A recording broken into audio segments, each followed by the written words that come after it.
it's a weird thing, but eventually we'll get there. My intention is to get him there within the year. I don't know if it'll happen. It's in with the appraiser at this point. That's true. So, yeah, go for it. No, who's going to go first? Well, I was just going to ask, the business of money, Yeah. and you felt that Kurt Vonnegut's mother became despondent over the loss of money. Some people view money as a form of affection. Could that have played into the feelings of his mother, do you think? I haven't a clue. Of course, I don't. I never met her. I had no idea. And he really did not speak of her a lot. I don't know. I just don't. Nor do I have any sense of it from the kids either. I do know that there is depression running in that family, and that's not necessarily for money. It's just, he has spoken of it and written about how he has visited with, now I'll be able to say her name, the director of the psychopathic hospital at Iowa City and University. She's a very famous psychiatrist who has interviewed, is very interested in the artists. She has a doctorate in English literature as well, and as well as, MD. And she's very interested in the creative mind and its function, and is now, I think, has been pioneering, I don't know if it's X-raying or some kind of examination of the brain of poets and writers, and has written a good deal about it. She has a good book out. Probably doing CAT scans, because different parts of the brain light up depending on how you're using it. I mean, she's nobody, I don't know of anyone else doing this. She's particularly, I just think, because my husband also committed suicide, so I have a sense of, but I've talked with her about that, and she told me then that he was he was the second poet she had known of who took his life, and she believed that fiction writers tended more to be in a different category from poets. So Vonnegut tried suicide there about 20 or 30 years before he fell, right? Right. So that was part of that depression. Yeah. So Carver had a lot of terrible alcoholic stories I didn't read from all the little things you pick up. And I didn't read all your book, but was Vonnegut, did he have his substance abuse issues? I don't know if it was abuse. He drank. But I mean, I think everybody drank in the workshop. That was kind of a big... Well, it seems that everybody in Iowa City college students drinks every night. I'm pretty impressed. It's not just the writer's workshop thing. Iowa City is very impressive in that regard, more than Cedar Falls, for example. Isn't that right? They produce more alcoholics. Maybe it's closer to the campus or something. Yeah, well, it's not just Iowa City, but a lot of... I wouldn't say that he abused alcohol to any pathological sense. Yeah, it just seems you almost begin to assume that a writer's going to have this alcohol problem when you read about him. At least it's a very You can't write when you're using alcohol very well. You can't write? I can't. I interviewed a widow of a guy who wrote some books once. Harold St. Clair wrote several books. He's a Midwestern writer, and she said he wrote very beautifully when he was drunk. So I don't know. I've never been drunk, so I've never written well. So maybe when you're drunk, you think you write well. Maybe that might be it. Wouldn't that be like people that used to take LSD and they thought they were so creative when they were having all these wild images, and in the light of a sober day, that would be a little bit... Guess what? But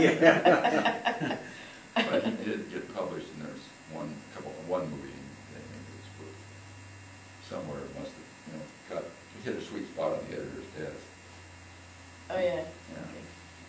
Did he ever quit smoking? Kurt? I don't think so. Not that I know. I hadn't seen him for a year and a half or 2 years before his death. I mean, I hadn't seen him after that, so, but, It sounded like he was a chain smoker. oh, he was, yeah. He was, yeah.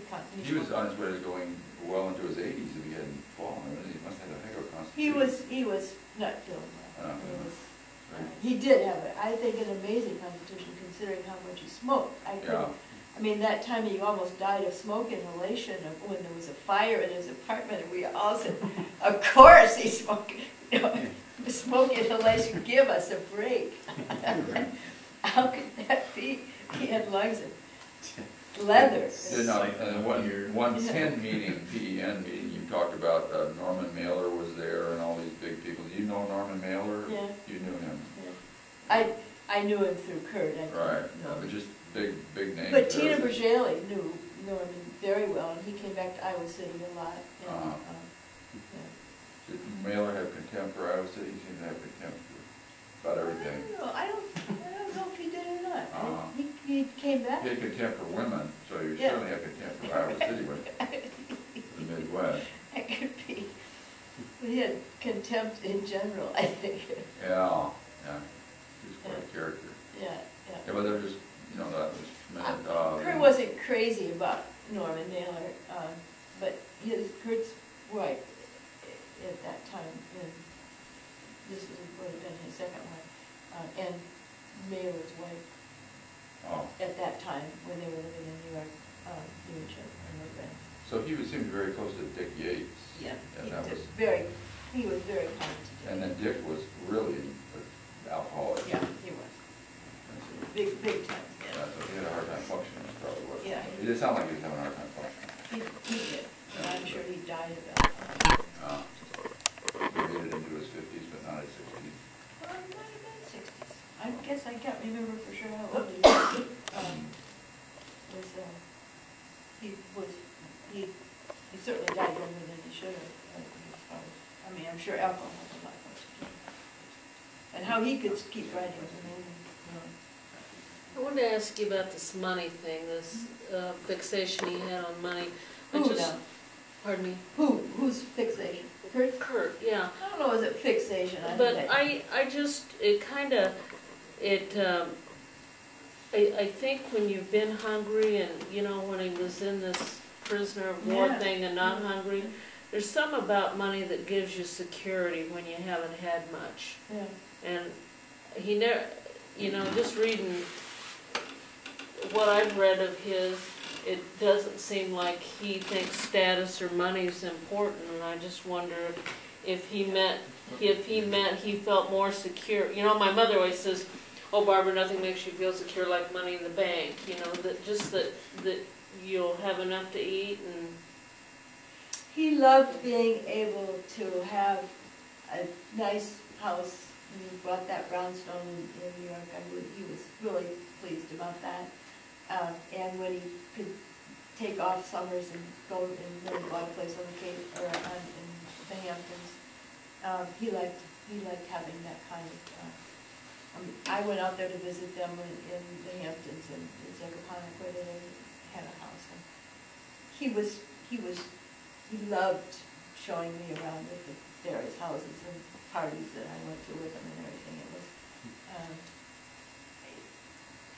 It was not my life at all, and I really didn't find that all that fun, but he really did. So it's not a fixation, but he didn't want to turn it down, I guess. he enjoyed the freedom then that money gave him. He certainly did. Yeah. And he made a lot of money as a writer. I mean, he has very good management. So he must have been one of the very few, even in the Writer's Workshop, there's very few that break even. I think he probably was the most successful of anybody that went through the workshop. Who's the second most successful, you think? And who made some money commercially? And Well, most who of them did you seem just mention that was? Ray Carver, Yeah. Is he? Yeah, I think he's done There's very still well. television, he's dead, but his books are out there all the time, they're pretty interesting. I'm just curious which books you're reading this now. Who? Well, I read that one. I don't think I'd ever read anything by him before, and I went to the library, and I don't. What was that? God Bless You, Mr. Rosewell? What book are you talking about? Yeah, It was the one he wrote, it was the little one. I go, well, I bet I could get through that small book. And I got the little one, and I go, wow, it's the kind of book that I didn't want to end. I thought, well, I wish it had been a bigger book. But I really liked that, and I thought, well, maybe I should read some more stuff. Yes, by you should, definitely so. Oh, I think his work is wonderful. I love it. I'm very, very fond of it. How about, you can just ask your questions on your, if you just want to take, I mean, everyone here, is everyone still interested?